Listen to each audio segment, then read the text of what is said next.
यह चीन का तिब्बत है, दुनिया की आखिरी उम्मीद। दुनिया के अंत के साथ यह अंतिम सुरक्षित स्थान बन गया। मानव सभ्यता को बचाने के लिए सरकारें गुप्त रूप से नोआ का संदूक बना रही हैं, लेकिन प्रलय से बचने के लिए एक टिकट की कीमत 1 अरब यूरो है। मुझ जैसे 3000 कमाने वाले आम लोग बस यहीं मरने को मजबूर हैं। इस बीच जहाज का टिकट रखने वाले सुपर अमीर लोग बेसब्री से चढ़ने का इंतजार कर रहे थे। जब यूरी ने देखा कि दरवाजा बंद होने लगा है तो वह घबरा गया। उसने गार्ड का ध्यान भटकते ही उसे एक मुक्का मारा और सभी अमीरों को लेकर आर्क की ओर भागा। लेकिन तब तक नाव डेक से धीरे धीरे दूर जा चुकी थी और जो लोग चढ़ नहीं पाए थे उनमें हलचल मच गई। कई तो धक्का मुक्की में चट्टान से नीचे गिर गए। घबराहट में यूरी को अपने दोनों बच्चों के साथ डेक के नीचे छिपना पड़ा। जब लोग निराशा में चीख रहे थे, माइक का परिवार इंजीनियर के साथ एक गुप्त रास्ते से नाव पर आ रहा था और यूरी ने यह सब देख लिया। उसकी छोड़ी हुई प्रेमिका ने उसे अलविदा कहने के लिए एक प्यारा सा इशारा भी किया। इस समय सुनामी आने में केवल 14 मिनट बचे। आर्क के अंदर के लोग बाहर के भयानक दृश्य को देखकर बहुत दुखी थे। इसके लिए टॉम ने चीनी राष्ट्राध्यक्ष से गुहार लगाई कि वे दरवाजे खोल दें ताकि बाहर के लोग आर्क में आ सके। उनके वर्तमान कार्य को अमानवीय कहा जा सकता है। यदि मानव सभ्यता ऐसे माहौल में जारी रहती है तो वे अगली पीढ़ी को क्या जवाब देंगे। टॉम के बार बार समझाने पर राष्ट्राध्यक्षों ने दरवाजा खोलने का फैसला किया। भले ही विनाश हो, वे ज्यादा लोगों को बचाना चाहते थे। दरवाजा खुलते ही बाहर की भीड़ को उम्मीद दिखी। सभी बाढ़ की तरह जहाज में घुस गए, लेकिन यूरी और उसके बच्चे अभी भी डेक के नीचे थे। जब सब अंदर गए तब तक बहुत देर हो चुकी थी।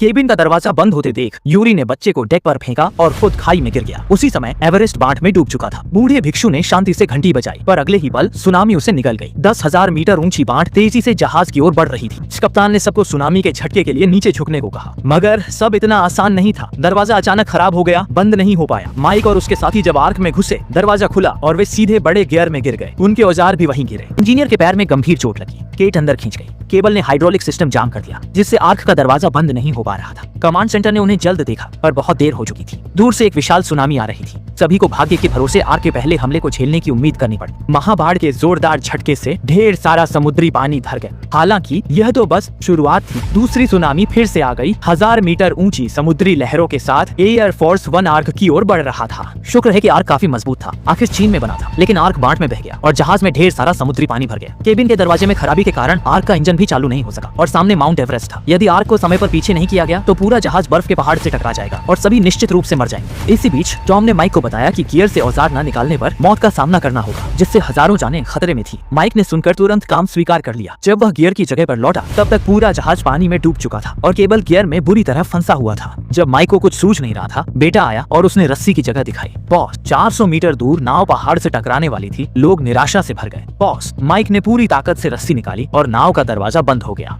कप्तान ने तुरंत इंजन चालू करने का आदेश दिया। नाव पूरी गति से पीछे हटी और वे बाल बाल बचे। सबने खुशी मनाई। कुछ महीनों बाद जैसे ही हैच खुला, लोग डेक पर आ गए। अच्छी खबर यह है कि बाढ़ का पानी लोगों की उम्मीद से कहीं ज्यादा तेजी से उतर रहा है और अविश्वसनीय रूप से हिमालय अब सबसे ऊंचा पर्वत नहीं है, बल्कि दक्षिण अफ्रीका की ड्रैगन्सबर्ग पर्वतमाला ने उसकी जगह ले ली है। इस आपदा के कारण पूरे अफ्रीकी महाद्वीप की प्लेट ऊपर उठ गई है और मानव जाति वहां सभ्यता के एक नए युग की शुरुआत करेगी।